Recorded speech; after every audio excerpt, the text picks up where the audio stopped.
Hi friends, అందరికీ నమస్కారం. Friends, ఈ వీడియోలో తెలంగాణ రాష్ట్ర వ్యాప్తంగా ఉన్నటువంటి మహిళలందరికీ ప్రతి నెల కూడా 2500 రూపాయల పైసలనేటివి మనకు ఈ పథకాన్ని ఎప్పుడు ప్రారంభించబోతున్నారు?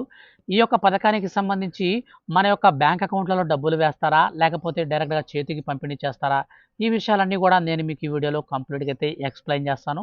దీనికి సంబంధించి మన యొక్క కేసీఆర్ సర్కార్ శుభవార్త చెప్పిందండి. సో క్లారిటీగా అయితే ఎక్స్‌ప్లెయిన్ చేస్తాను. వీడియోని మాత్రం స్కిప్ చేయకుండా పూర్తిగా చూడండి. వీడియో నచ్చితే లైక్ చేసి మీ యొక్క ఫ్రెండ్స్ అండ్ ఫ్యామిలీకి వీడియోని షేర్ చేయండి. ఫ్రెండ్స్, ప్రతి చిన్న అప్డేట్ కూడా ఎప్పటికప్పుడు వచ్చిన వెంటనే నేను మీకు మిస్ అవ్వకుండా తెలియజేస్తూ ఉంటాను. ఇక లేట్ చేయకుండా టాపిక్ని స్టార్ట్ చేద్దాం. ఫ్రెండ్స్, మన యొక్క రాష్ట్ర ప్రభుత్వం ఎంతో ప్రతిష్టాత్మకంగా 6 గ్యారంటీ హామీలలో భాగంగా మనకు కొన్ని పథకాలను అయితే ప్రవేశపెడుతున్నారండి. ఈ యొక్క పథకాలకు సంబంధించి రీసెంట్లీ మన యొక్క రాష్ట్ర వ్యాప్తంగా ప్రజా పరిపాలన దరఖాస్తు ఫారాలు అయితే తీసుకువచ్చారు. ఈ యొక్క ప్రజా పరిపాలన దరఖాస్తు ఫారాల్లో దాదాపు ఈ యొక్క మహాలక్ష్మి పథకంలోని 2500 రూపాయల పైసలకు సంబంధించి 25 లక్షల మందికి పైగా ఈ పథకానికైతే అప్లై చేసుకున్నారండి. అయితే ఈ యొక్క పథకానికి అప్లై చేసుకున్నటువంటి మహిళలందరిలో ఎవరు అర్హులు, ఎవరు అనర్హులు, దీనికి సంబంధించి మనకు డేటా ఎంట్రీ అంతా కూడా పూర్తయింది. ఇంకా మన యొక్క రాష్ట్ర వ్యాప్తంగా ఇంకా దాదాపు 7-8 లక్షల మందికి పైగా ఈ పథకానికి అర్హులుంటే వాళ్ళు ఇంకా అప్లై చేసుకోవాలనేదని ఇంకా సమాచారం అయితే ఉందన్నమాట. సో వీటన్నిటి దృష్ట్యా మన యొక్క రాష్ట్ర ప్రభుత్వం మనకు మరో శుభవార్త చెప్పిందండి. ఈ యొక్క మహాలక్ష్మి పథకంలో భాగంగా ఎవరైతే అర్హులు ఉంటారో వాళ్ళు ఇంకా అప్లై చేసుకోకుండా ఉన్నట్లయితే సో మీ అందరికి కూడా ప్రతి 4 నెలలకి ఒకసారి ఇదే విధంగా గ్రామ సభలు అనేటివి, అంటే మొన్న మనకు పెట్టారు కదా మన యొక్క గ్రామాలలో. సో అదే విధంగా గ్రామ సభలు అనేటివి పెట్టి మనకు ఎవరైతే అర్హులు ఉంటారో వాళ్ళు మళ్ళీ అప్లై చేసుకోవడానికైతే అవకాశాన్ని అయితే మన యొక్క రాష్ట్ర ప్రభుత్వం కల్పించిందనమాట. సో త్వరలో మనకు మరోసారి గ్రామ సభలు అయితే పెడతారు. అయితే దీనికి సంబంధించి మనకు ప్రస్తుతం ఇప్పుడు అప్లై చేసుకున్నటువంటి ఎవరైతే ఈ యొక్క మహిళలు ఉన్నారో వాళ్ళందరికీ కూడా మహాలక్ష్మి పథకంలో భాగంగా మొత్తంగా 3 పథకాలైతే వర్తించబోతున్నాయండి. వాటిలో ఉచిత బస్సు, ఇది మన యొక్క రాష్ట్ర వ్యాప్తంగా ఉన్నటువంటి ప్రతి మహిళ, వయసుతో సంబంధం లేదండి. ఆధార్ కార్డు తీసుకొని వెళ్తే చాలండి. సో ఫ్రీ బస్ ప్రయాణాన్ని అయితే మనం యూజ్ చేసుకోవచ్చు. అయితే తర్వాత వచ్చేసి మనకు ఇందులోనే మనకు రెండో పథకం ఉందన్నమాట. 500 రూపాయలకే గ్యాస్ సిలిండర్ అండి. సో ఈ యొక్క 500 రూపాయలకే గ్యాస్ సిలిండర్ పథకానికి సంబంధించి మనం చూసుకుంటే ప్రస్తుతం మన యొక్క రాష్ట్ర వ్యాప్తంగా ఈ యొక్క పథకానికి సంబంధించి దీంతో పాటుగా ఉచిత కరెంటు, ఇవి రెండు కూడా మనకైతే ఈ యొక్క ఫిబ్రవరి నెలలోనైతే మనకు అమలు చేయబోతున్నారండి.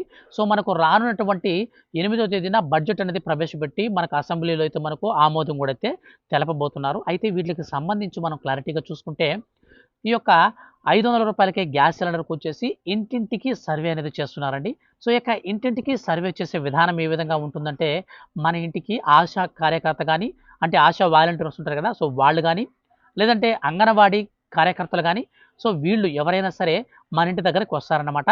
సో ఒక్కొక్క కార్యకర్తకు రాష్ట్ర వ్యాప్తంగా ఒక్కొక్క గ్రామంలో 30 ఇళ్ళు చొప్పునైతే వాళ్ళకి ఇస్తారండి. 30 అప్లికేషన్ ఫారాలు అయితే ఇస్తారు. సో వాటి ప్రకారం ప్రతి ఇంటికి వెళ్తారండి.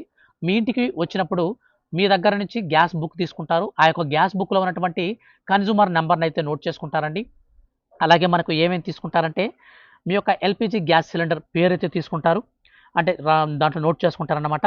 సో తర్వాత customer number, passbook number, delivery Rashid, అంటే మనకు గ్యాస్ సిలిండర్ అప్లై చేసుకున్నప్పుడు మనం తీసుకుంటాం కదండి. తీసుకున్నప్పుడు మనకు ఒక స్లిప్ ఇస్తారు కదా, రిసిప్ట్ అనేది, గ్యాస్ రిసిప్ట్. సో ఆ యొక్క రిసిప్ట్ అనేది తీసుకుంటారు. సో అలాగే మనకు బ్యాంక్ అకౌంట్ పాస్బుక్ కూడా అయితే మన దగ్గర నుంచి తీసుకుంటారనమాట. సో ఇవన్నీ కూడా మన దగ్గర నుంచి తీసుకొని వాళ్ళైతే వాళ్ళ దగ్గర ఒక మొబైల్లో ఒక యాప్ ఉంటుందండి. ఆ యొక్క యాప్లో ఇవన్నీ కూడా మన యొక్క సంబంధించినటువంటి డీటెయిల్స్ అన్ని కూడా ఎంటర్ చేసి వాళ్ళైతే సబ్మిట్ చేస్తారండి. సో ఈ విధంగా ఇప్పుడు నేను చెప్పాను కదా పైన తెలిపినటువంటి ప్రూఫ్స్ ఏమేమంటే రేషన్ కార్డు, అలాగే ఎల్పిజి గ్యాస్ సిలిండర్ కంపెనీ పేరు అన్నమాట. మనం ఏ కంపెనీకి సంబంధించినటువంటి సిలిండర్ వాడుతున్నామో దాని పేరు అన్నమాట. అలాగే కస్టమర్ నెంబరు, మనకు గ్యాస్ బుక్ పైన ఉంటుందండి నెంబర్ అనేది. అలాగే మనకు పాస్బుక్ సంఖ్య, మనకు డెలివరీ రసీదు, మనం సిలిండర్ అనేది తీసుకున్నప్పుడు మనకు ఒక రిసిప్ట్ ఇస్తారండి. ఆ రిసిప్ట్ కూడా అయితే వీళ్ళు తీసుకొని వాళ్ళ దగ్గర ఉన్నటువంటి మొబైల్లో దీనంతా కూడా నోట్ చేసి వాళ్ళతో సబ్మిట్ చేసి మనకైతే ఈ పథకానికి అప్లై చేస్తారండి. ఈ విధంగా వాళ్ళు మీ దగ్గరకు వచ్చినప్పుడు ఇప్పుడు నేను చెప్పినటువన్నీ గనక మీరు ఇచ్చి మీరు గనక అప్లై చేసుకుంటే రూ. 500కే గ్యాస్ సిలిండర్ అయితే మీకు వర్తిస్తుందండి. ఇవి గనక మీ దగ్గర లేకపోతే మీకు రూ. 500కి సిలిండర్ అయితే మన యొక్క రాష్ట్ర ప్రభుత్వం ఇవ్వదు. ఇది కొత్తగా ప్రవేశపెట్టినటువంటి రూల్ అన్నమాట. ఇకపోతే మనకు ఉచిత విద్యుత్తు 200 యూనిట్ల వరకు రాష్ట్ర వ్యాప్తంగా ఉన్నటువంటి వారందరికీ కూడా రేషన్ కార్డు కలిగిన వారందరికీ ఇస్తారన్నమాట. అయితే దీనికి సంబంధించి మనకు ఇప్పుడే ఒక అప్డేట్ అయితే వచ్చిందండి. సో ఈ యొక్క అప్డేట్ వచ్చేసి మనకు చూసుకుంటే మీటర్ రీడింగ్ తీసే సిబ్బందికి సూచనలు అయితే మనకు చేస్తున్నారన్నమాట అధికారులు అనేటివి. మనకు బిల్లు తీసే సమయంలో వినియోగదారులకు సంబంధించినటువంటి Aadhaar, ration card, phone number ఇవన్నీ కూడా మీకు ఎవరైతే కరెంట్ బిల్లు తీయడానికి వస్తారో సో వాళ్ళైతే ఇవన్నీ నోట్ చేసుకోవాలన్నమాట. అయితే వాళ్ళకి మీరు ఇంట్లో లేనప్పుడు ఏం చేస్తారండి చెప్పండి? మనం ఇంట్లో ఉండము, వాళ్ళు వస్తారు కరెంట్ బిల్లు మనకు కరెంట్ బిల్లు కొట్టడానికి వస్తారు. ఆ సమయానికి మనం ఇంట్లో ఉండము. అప్పుడు మన డీటెయిల్స్ ఎలా తెలుస్తాయి? సో అలాంటి వాళ్ళందరికీ కూడా మీకు స్క్రీన్ మీద నేను చూపించాను చూడండి. సో మీటర్ మీద మీరు ఒక వైట్ పేపర్‌తో మీకు సంబంధించినటువంటి ఆధార్ నెంబరు, ఫోన్ నెంబరు, అలాగే మీకు సంబంధించినటువంటి రేషన్ కార్డ్ నెంబరు. సో ఇవైతే మీరైతే మీ యొక్క కరెంట్ మీటర్ పైన అయితే అంటించి పెట్టండి. వాళ్ళు బిల్లు తీసుకునే దానికి వచ్చినప్పుడు మీకు బిల్లు ఇచ్చేటప్పుడు ఆ డీటెయిల్స్ అన్నీ కూడా వాళ్ళు ఎంటర్ చేసుకొని వెళ్ళిపోతారు. అప్పుడు మీకు ఈజీగా 200 యూనిట్లు ప్రతి నెల కూడా మీకు ఉచిత కరెంట్ పథకంలోకి మీరైతే అర్హులవుతారనమాట. సో ఇవి 2 తర్వాత మన యొక్క రాష్ట్ర వ్యాప్తంగా అమలు కాబోయే పథకము ఇదేనండి. మహిళలకు సంబంధించి ప్రతి నెల రూ. 2500 పైసలు ఇచ్చే పథకం అన్నమాట. ఈ పథకానికి కూడా మన యొక్క రాష్ట్ర ప్రభుత్వం ఇప్పుడు మనకు జరుగుతున్నటువంటి అసెంబ్లీలో మనకు ఆమోదం కూడా తెలుపుతున్నారని బడ్జెట్ కూడా కేటాయిస్తారు. సో బడ్జెట్ అనేది ఈ యొక్క రూ. 2500 ప్రతి నెల ఇచ్చేటువంటి పథకానికి బడ్జెట్ కేటాయించి నేరుగా మనందరికి కూడా అయితే ఈ యొక్క పథకాన్ని కూడా వర్తింపజేస్తారనమాట. సో ఫ్రెండ్స్ ఇదండి మొత్తం మీద తెలంగాణ రాష్ట్ర వ్యాప్తంగా ఉన్నటువంటి మహిళలకు అలాగే ప్రజలందరూ కూడా వచ్చినటువంటి శుభవార్త. ఫ్రెండ్స్ మన యొక్క తెలంగాణ రాష్ట్ర ప్రభుత్వం 6 గ్యారంటీ అమలులో భాగంగా ఇప్పటికే 2 పథకాలకు శ్రీకారం చుట్టారు. మరో 2 హామీలను అమలు చేసేందుకు రంగం కూడా సిద్ధం చేస్తుంది మన యొక్క రాష్ట్ర ప్రభుత్వం.